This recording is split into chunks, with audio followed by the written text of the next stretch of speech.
दया, द्वापर में दान, और कलयुग में महाराज धीमे धीमे पवित्रता भी घटती जा रही है। महाराज शरीर की भी पवित्रता और यहाँ तक कि कुल की पवित्रता। अब आदमी ये विचार नहीं करता किस कुल में विवाह करे, किस कुल में ना करे। बताओ बंधुओं, गलत कह रहा हूं क्या? धीमे धीमे जो पवित्रता है वो नष्ट होती जा रही है।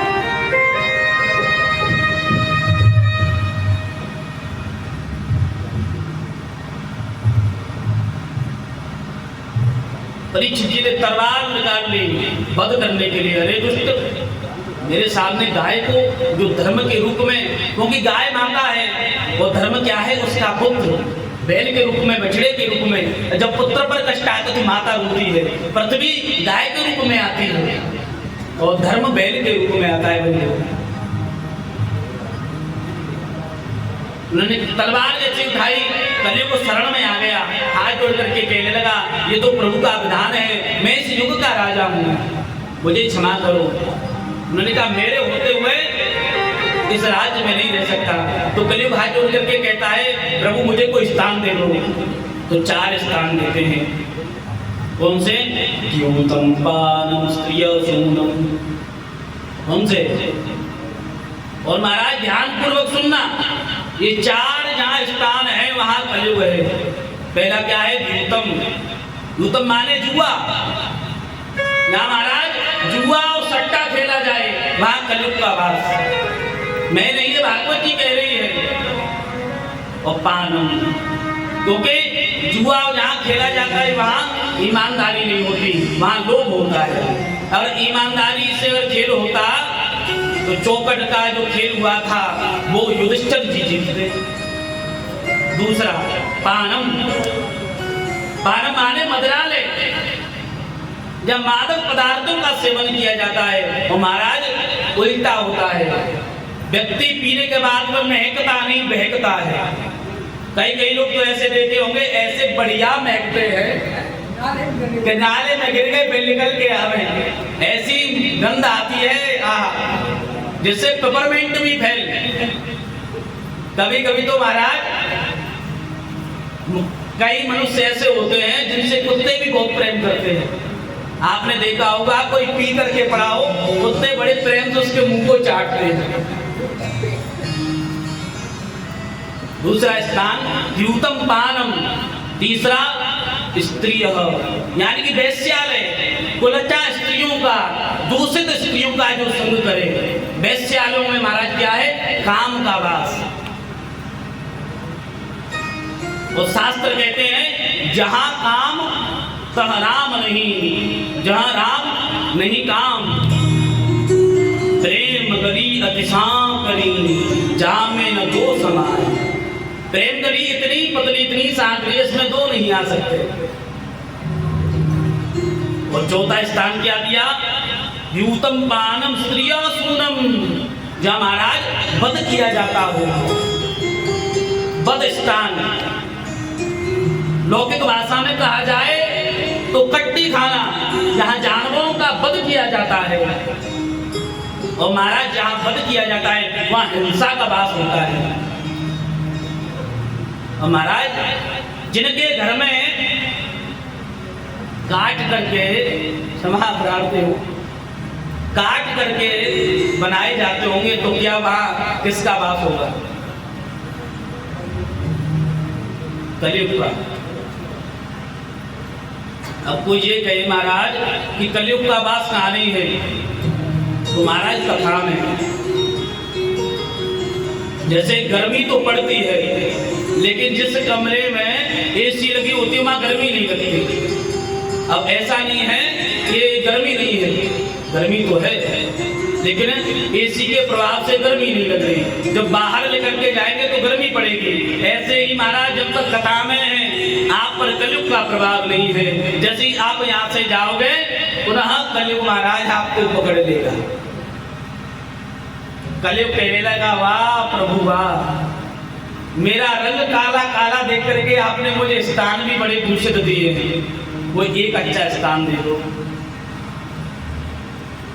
क्योंकि कलयुग काफी देर से सोच रहा है कि परीक्षित जी जुआ खेलते नहीं, हमेशा सत्संग करते हैं, शिकार खेलने जाते नहीं, इस दूसरे स्त्रियों का संग करते नहीं,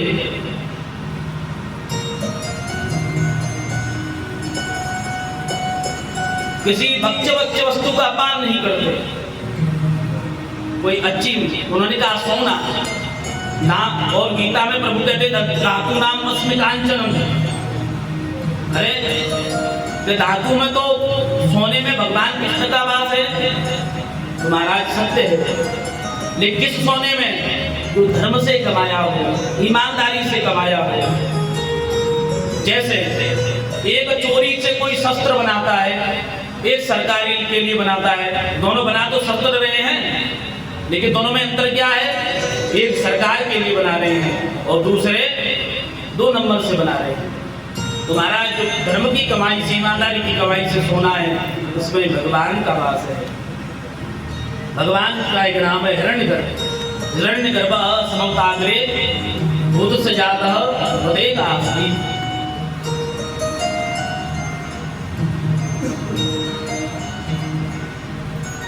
इतना कहकर के परीक्षित जी गए। जब दिन भ्रमण कर रहे थे उस समय उन्होंने अपने पूर्वजों की कीर्ति के बारे में सुना था। उन्होंने कोष में जाकर के देखा, एक सुंदर दिव्य मुकुट दिखा जो महाराज जरासंध का था। भीम जबरदस्ती उसके पुत्र से लेकर के आए थे, छड़ा करके बलपूर्वक, तो अधर्म का हुआ। जब राजा ने उसको पहना तो पहनते ही राजा की बुद्धि बिगड़ गई। राजा के मन में क्या विचार आया कि शिकार खेलने जाना है। शिकार खेलने गया राजा। जब वन में गया, मन में रास्ता भटक गया, प्यासा राजा समीक ऋषि के आश्रम में पहुंचा। समीक ऋषि जी ध्यान में मग्न थे, जल मांगा, लेकिन राजा को कलिप का प्रभाव, मुकुट पहने हैं, तो राजा के मन में अभिमान आया, अरे मैं सम्राट हूँ और ये बाबा ढोंग कर रहा है, मुझे देखकर के नेत्र बंद कर रहा है। पास में ही वहाँ एक सर्प मरा पड़ा था, सर्प को तलवार से उठाकर उसके गले में डाल दिया।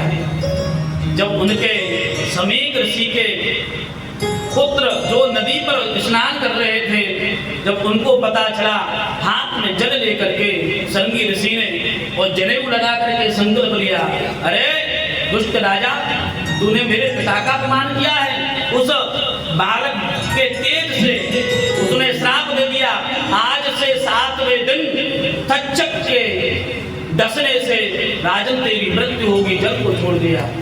ये बात जब समीक ऋषि को पता चली, उनको बड़ा कष्ट हुआ, अरे अरे ये क्या किया, क्योंकि वो सब जानते हैं, क्योंकि परीक्षित जी भेष बदल करके संतों की यहाँ सेवा करते हैं, दीन दुखियों की सेवा करते थे।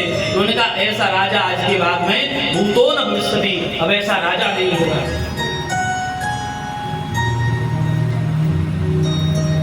अब ऐसा राजा नहीं होगा।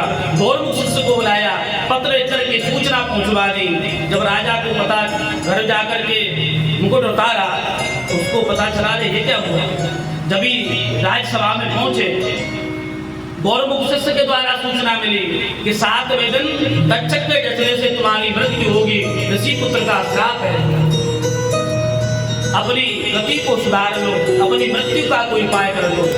महाराज शाम के समय अपनी पत्नी इमरावती के पास में पहुंचे, भोजन की थाली लगाई। परीक्षित ने पूछा कि सुनती हो, किसी को पता है कि मृत्यु कब होगी?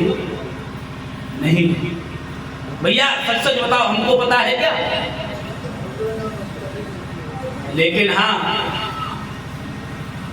मां के लाल परीक्षित को पता है। वो कहता है, सुनो देवी, 7 दिन से पहले ब्रह्मा का ब्रह्मास्त्र भी मुझे नहीं जला सकता, इंद्र का वज्र भी मुझे नहीं मार सकता, भगवान महाकाल का जो साक्षात काल के बाद महाकाल है, उनका त्रिशूल भी मेरा वध नहीं कर सकता। उन्होंने कहा मुझे ऋषि का श्राप है। और महाराज, ऋषियों की वाणी कभी खाली नहीं जाती।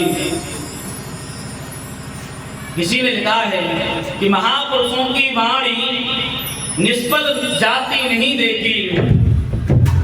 पूछ तो ले तो लल्ला।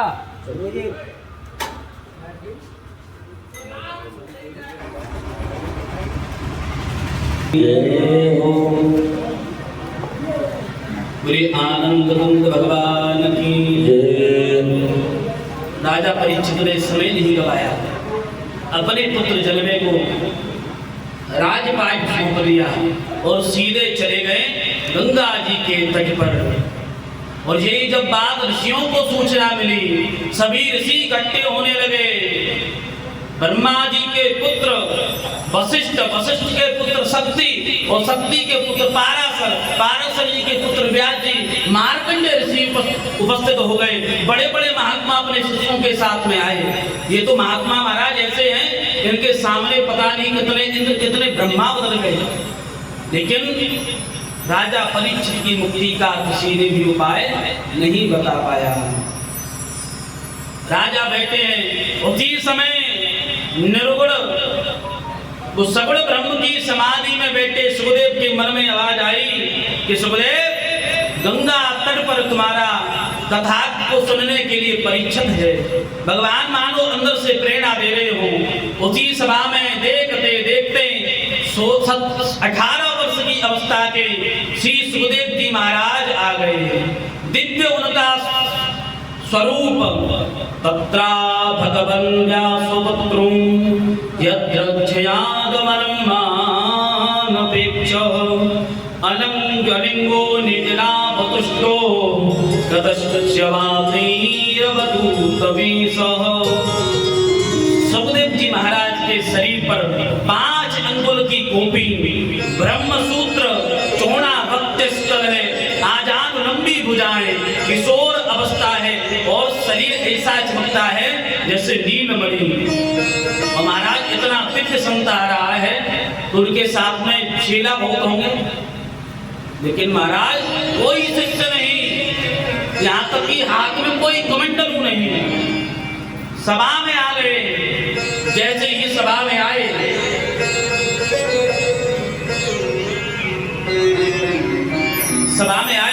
सभी देखते देखते सब खड़े हो गए। सुखदेव जी को सबने प्रणाम किया और महाराज परीक्षित ने भी प्रणाम किया। परीक्षित कहने लगा, धन्य है मेरे भाग्य जो आप यहाँ पधारे, मेरी अंतिम गति को सुधारने के लिए। उसी समय संतों ने इशारा किया, परीक्षित ठहर जाओ, ये ऐसा महात्मा है कि अपनी प्रशंसा सुनता है वहां से चला जाता है, और ये चले गए तो तुम्हारी अंतिम गति को कोई नहीं सुधार सकता।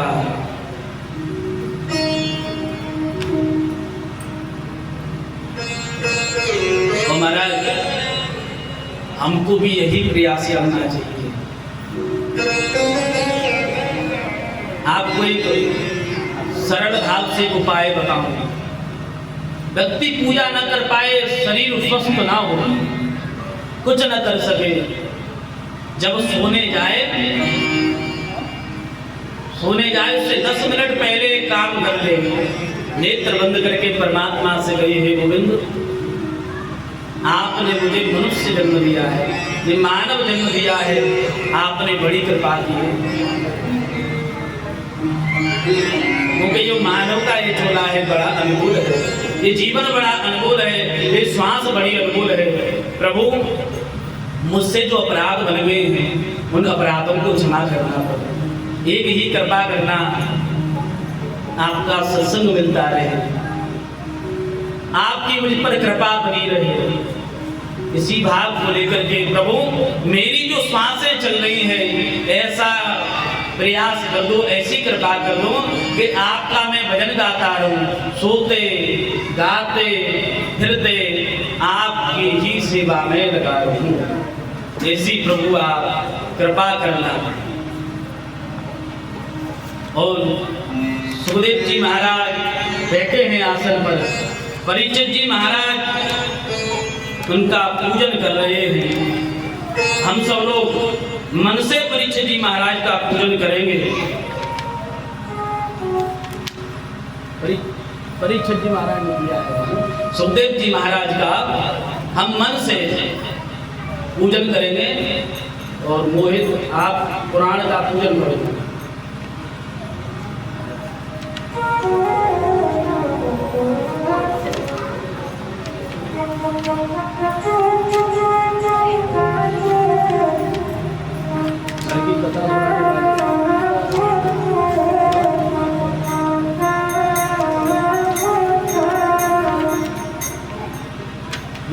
लागे नहीं कर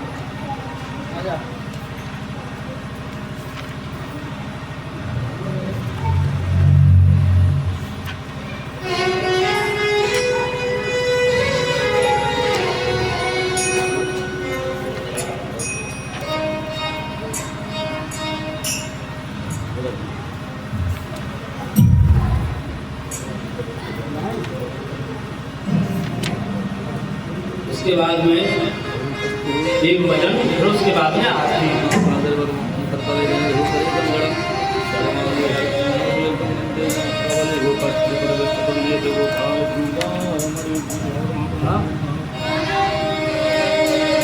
सब लोग मन से हरि की कथा सुनाने वाले, आरती प्रभु की कथा सुनाने वाले, तुमको लाखों प्रणाम, तुमको लाखों प्रणाम, तुमको लाखों प्रणाम, तुमको लाखों प्रणाम। हरि की कथा सुनाने वाले,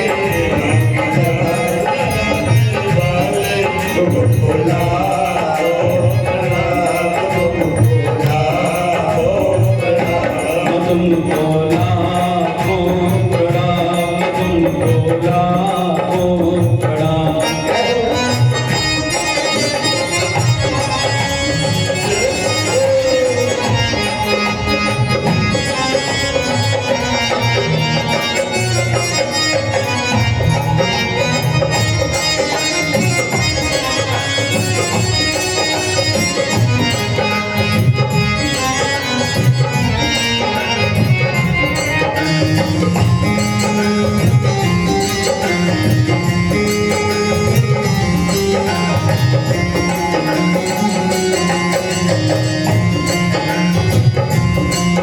हम भूल रहे थे मन में, हम भूल रहे थे तन में, हम भूल रहे थे मन में, हम भूल रहे थे तन में, हम भूल रहे थे मन में, हम भूल रहे थे तन में, हम भूल रहे थे मन में, हम भूल रहे थे तन में।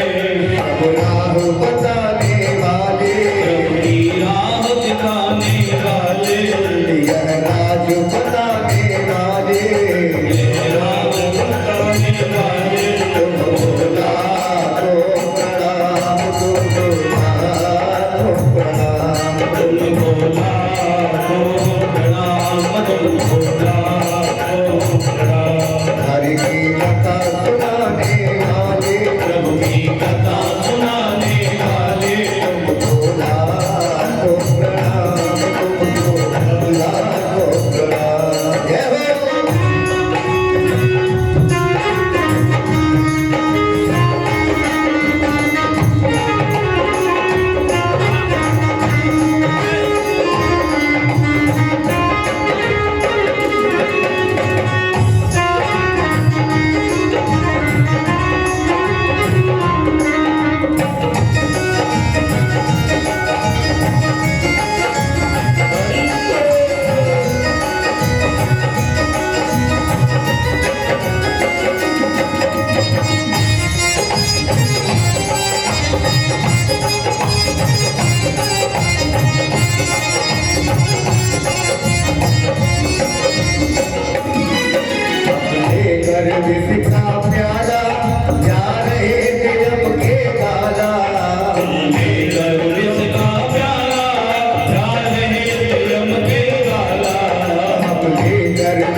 कर दूं अभी हो गया 4 किलो लगवाए दो तो भी आरती ना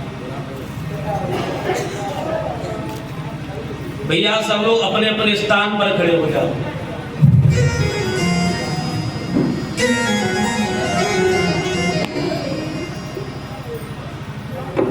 एक भजन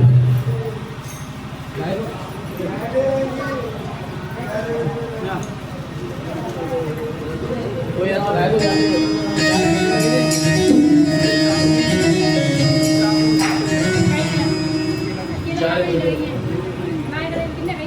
दो कल सब लोग कह रहे थे सीधा पिला कोई बात आया